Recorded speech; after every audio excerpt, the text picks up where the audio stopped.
यीशु मसीह जब पैदा हुए उन्होंने कभी पाप किया नहीं, तो इतने परफेक्ट व्यक्ति को हम फॉलो करते हैं, लेकिन पौलुस एक ऐसा इम्परफेक्ट व्यक्ति है जिसमें हमको यीशु मसीह की लाइफ दिख गई। और प्रभु को भी ऐसा एक व्यक्ति चाहिए था जो दिखा सके कि कैसे एक इम्परफेक्ट आदमी में यीशु मसीह अपना जीवन दिखा सकते, ग्रेस क्या कर सकती है।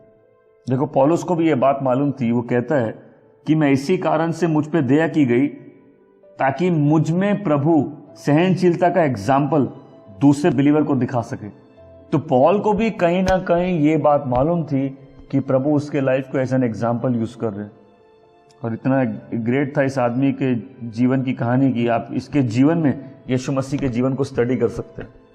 इसलिए प्रभु यीशु मसीह आए, इसको समझाने के लिए कोई व्यक्ति चाहिए था कि नहीं? वो पॉल में था। पॉल ही वो व्यक्ति था। और कितना सुंदर है कि आदमी अपने जीवन के जो बुलावट है उसको जान जाए। Born for a time as this. लोग बोलेंगे आप स्वर्गदूत हैं, तो स्वर्गदूत क्या है? गॉड का मैसेंजर। तो हम किसी की लाइफ में गॉड के मैसेंजर बन के जा सकते, राइट? उसके लिए सही जगह में, सही स्थान में, सही समय पे सही काम करना होगा, राइट? और लोग सही में बोलेंगे you are an angel of God.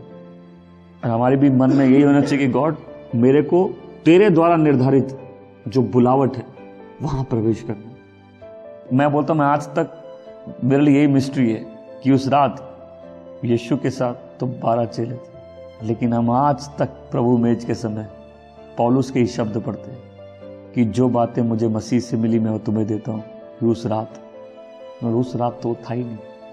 उस रात तो 12 थे ना, लेकिन ये डायरेक्ट रेवलेशन उसके पास है। उसने पहले कुरिन्थियों में लिखा, हम हर प्रभु भोज में वही लाइन पढ़ते हैं। पहले कुरिन्थियों 11 अध्याय से हम पढ़ते हैं ना, उस रात कि जो बातें मुझे प्रभु से मिली मैं वो तुम्हें देता हूं। कि उस रात जब यीशु मसीह को पकड़वाया गया, उसने रोटी ली, फिर हम यहीं से पढ़ते हैं। लेकिन उस रात पौलुस था नहीं हुआ। तो प्रभु को एक आदमी चाहिए था जिसकी समझ औरों से थोड़ी ऊंची हो। आज देखो क्रिश्चियन फेथ वर्ल्ड में अपनी जगह कैसे बनाया? न्यू टेस्टामेंट के कारण। जवाब तो बहुतों के पास थे, शिक्षाएं तो बहुतों के पास थी, लेकिन ऐसी समझ नहीं थी जो वर्ल्ड को सेटिस्फाई कर सके। इस व्यक्ति को प्रभु ने कैसे इस्तेमाल किया कि इसकी चिट्ठियों से कितने प्रचार हो चुके हैं, और इन शब्दों में भी वही गहराई है जो सुसमाचार में। तो उसके लिए काफी नहीं था कि वो जान जाए यीशु मसीह परमेश्वर का पुत्र है। उसका सेटिस्फेक्शन था वर्ल्ड ये जान जाए। पौलुस सॉल जो पॉल बना वो कैसे बना? तैयारी। और तैयारी कहां से चालू हुई? चलाते समय कि डेमस्कस के रास्ते में? दोनों ही जगह नहीं। पौलुस को पढ़ाई क्या ये विश्वासी बनने के बाद नहीं पढ़ा वो बाइबल कॉलेज जाके? उसकी तैयारी पहले से थी, बस आदमी को प्रभु नहीं पकड़े थे। लेकिन वो आदमी जो कुछ भी था उसको कौन मिल गया? उसको उसका पर्पस मिल गया, और प्रभु को उसका दोस्त मिल गया। प्रभु का सबसे बड़ा दुश्मन प्रभु का सबसे बड़ा दोस्त बन गया। तो जब विश्वास फैल जाता है तो विश्वास को समझाने वाला कोई चाहिए कि नहीं? उसी समय एक व्यक्ति चाहिए था कि अब पर चाहिए उड़ने के लिए, और तभी आया पौलुस। उसकी एजुकेशन, उसकी समझ, उसका मैसेज जो एक यहूदी के लिए यहूदी बन सके, एक यूनानी के लिए यूनानी बन सके। ऐसा एक व्यक्ति चाहिए था जो यहूदियों को यहूदियों के ढंग से समझा सके, और जो यूनानियों को यूनानियों के ढंग से समझा सके, और जो अन्य जातियों के ढंग से समझा सके। देखो, हर जन को दुख है ना कि मैंने पहला जीवन कैसे जिया है ना, लेकिन पौल को ये खौफ कभी छोड़ा नहीं। वो इस चीज के भार को जिंदगी भर फील करता रहा। बोलता मेरे हाथ में लहू है, मैं तो प्रभु का सबसे बड़ा दुश्मन हूं।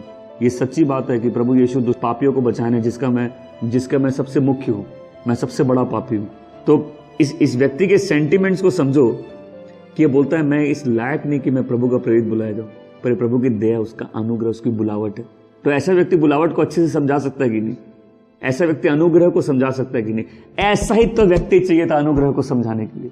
कोई अच्छा आदमी जो प्रभु का शुरू से दोस्त था, ऐसा आदमी थोड़ा ना बता पाएगा। पौलुस वो आदमी कभी नहीं बनता जो बना अगर वो दुश्मन नहीं होता जैसा वो पहले था। और इसलिए देखो, अगर बुलाया जाता आदमी तो उसका पहले का जीवन भी कितना महत्व रखता है। जब प्रभु बुलाते हैं सब कुछ महत्व रखता है। हम सब भी तो कहीं ना कहीं उस रास्ते में थे ना, जहां हम प्रभु से नफरत में थे और प्रभु को जानते नहीं थे, अंधेरे में चल रहे थे और उसकी रोशनी हमको बदल दी, राइट। लेकिन सोचो वो रोशनी इस एक व्यक्ति को कैसे कैप्चर कर लेती है कि आदमी पूरा लाइफ इसकी टर्न अराउंड हो जाती है। तुम्हारे लाइफ के एक्सपीरियंस भी तो वैल्यूबल है। तुम जिस पेन से गए, जिस तकलीफ से गए, जो ज्ञान है तुम्हारे पास, जो तुम्हारी समझ है, जो तुम्हारी शिक्षाएं हैं, जो तुम्हारे फ्रेंड्स हैं, जो भी तुम्हारे पास है, वो कितना इंपॉर्टेंट है गॉड के प्लान के लिए अगर परमेश्वर ने तुमको बुलाया तो। और एक एक सीन जब वो बताता है, वो टेंट बनाता था तो बनाने के काम को जानता था, कैसे परमेश्वर ने उसको इस्तेमाल किया बनाने के लिए।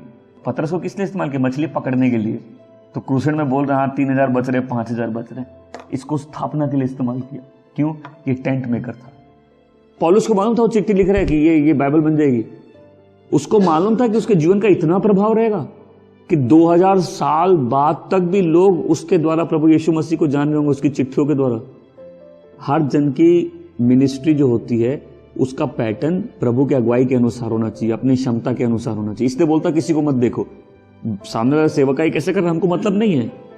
तुम्हारा ज्ञान, तुम्हारी शिक्षाएं, तुम्हारा जीवन का अनुभव, तुम्हारा परिवार, तुम जिस भी मोड़ से आए, अगर तुम प्रभु को ठीक से जान रहे, ये रुकावट नहीं, ये सब तो गॉड का प्लान है।